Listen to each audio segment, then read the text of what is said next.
नगराध्यक्ष पदाचा पहिला निकाल भाजपच्या बाजूने लागलेला आहे, कारण धुळ्यामधील दोंडाईचा नगर परिषदेमध्ये नगराध्यक्ष भाजपचा झालेला आहे।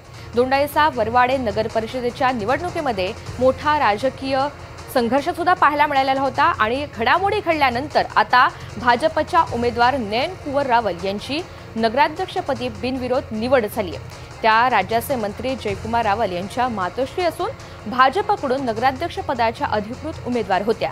यासोबतच भाजपचे आणखी 7 नगरसेवक सुद्धा बिनविरोध निवडून आल्यामुळे दोंडाईचा नगर परिषद निवडणुकीमध्ये भाजपचे वर्चस्व कायम राहिलेले आहे।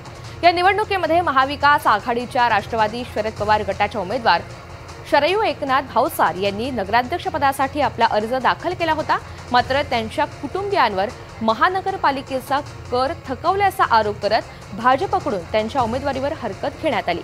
या हरकतीनंतर शरयू भावसार यांनी निवडणूक अधिकाऱ्यांसमोर आपली बाजू मांडली, पण निकाल भाजपच्या बाजूने लागला आणि शरयू भावसार यांचा अर्ज बाद करण्यात आला।